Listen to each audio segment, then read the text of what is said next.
together we are Corporate Conundrums. And here we are with another of our success guides. And Nicola's going to kick off with this one with the 5 steps. What are we going to be covering today, Nicola? 5 key steps to really getting your meetings off to a great start with our icebreakers. Perfect. Icebreakers. So we have all been in a lot of meetings where people sit back, slouch, aren't really that engaged, don't know the rest of the people in the group, don't want to say anything, you get different voices in the room, etc. And really what you want to do at any meeting when you get people together is to really break that ice. In Absolutely. order to build relationships, get the delivery off to a good start, people need to be able to communicate, one of Wendy's key phrases. Indeed. So depending on the facilities that you have, we've got 5 key icebreakers here which you can implement immediately with no effort, just to turn up at your next meeting and see how you get on. Step 1. Step 1, a quick physical activity. I, being a fan of my onnits, love using a bit of running, if you're Wendy. I'm a bit not likely. A bit less energetic than that. But what you want to do is get your attendees out of their seats.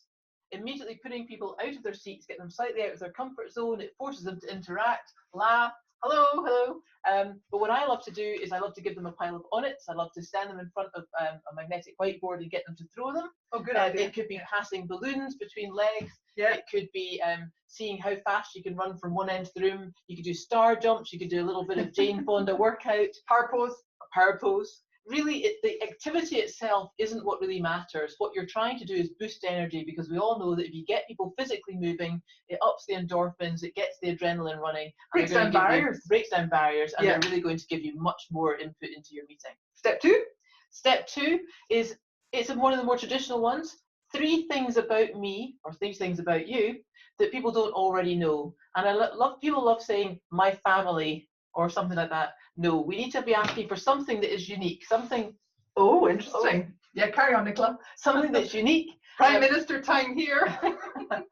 Something that's unique, something that people don't know, that creates a conversation. What you're looking for here is, I've not did I go on holiday last year, but I went on holiday and I actually met this amazing motivational speaker. Okay. Or yeah. I would love it if somebody would take me up the Eiffel Tower. Something that's quite special that we can then have a discussion around. Emotes. Exactly. Something you can bond over. Step 3. Step 3.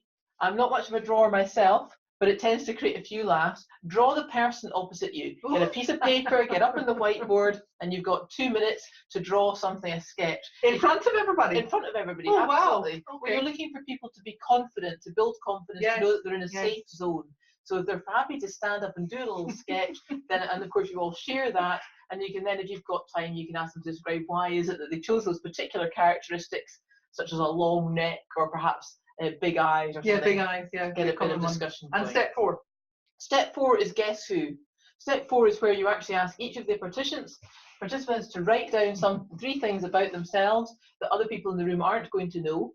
And then these are then made visible either on a whiteboard or on some paper on the table, where you can then have to turn it over and the room has to now guess, perhaps through asking questions. Depends on how much time you've got, really. But what you're trying to do is make somebody interested. Oh, that's interesting. I didn't know that. I wonder who that is. And it creates that conversation and of course, delve for more information. Yeah. Photographs, if you had the opportunity, I suppose. That would be great. Beforehand. Baby photo or something that's, anyway, just an aside. And step 5? Step 5 is actually my favourite one. Step 5 is, I wish I could. Because this is not just an icebreaker, but actually gives somebody something of value when they walk away. Okay. So this would be a case of, Wendy, what do you wish you could achieve, or who do you wish you could have met? I would like to meet the Dalai Lama. Okay, so Wendy now puts that on the table and says, I would like to meet the Dalai Lama, and it's up to the group to now help Wendy achieve that. Is it that we know somebody who knows the Dalai Lama? Okay. Is it that we know somewhere the Dalai Lama is about to appear soon?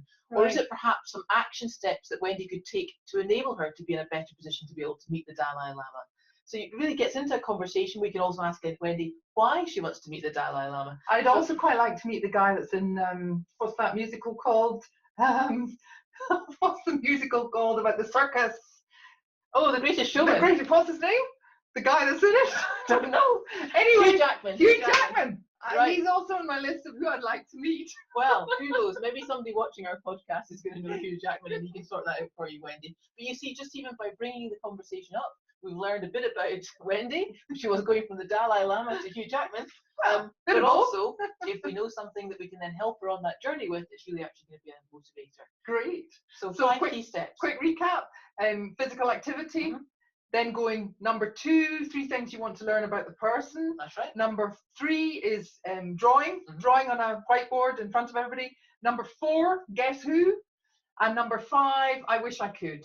Does that cover them? That's them. Great. Thank you very much, Nicola. You're Perfect. very welcome. Icebreakers for you. And that's all for this podcast. You carry on because you're good at this bit. Make sure you tick the bell so that you'll be notified of any future podcasts that we're doing. Have a look at our library. We've got all sorts of great 5 tips to help you on your journey to success. Yep. And of course, put any suggestions in the comments below, and we'll then see if we can help you solve your corporate conundrum. Thank you. Bye. Bye for now. Bye-bye.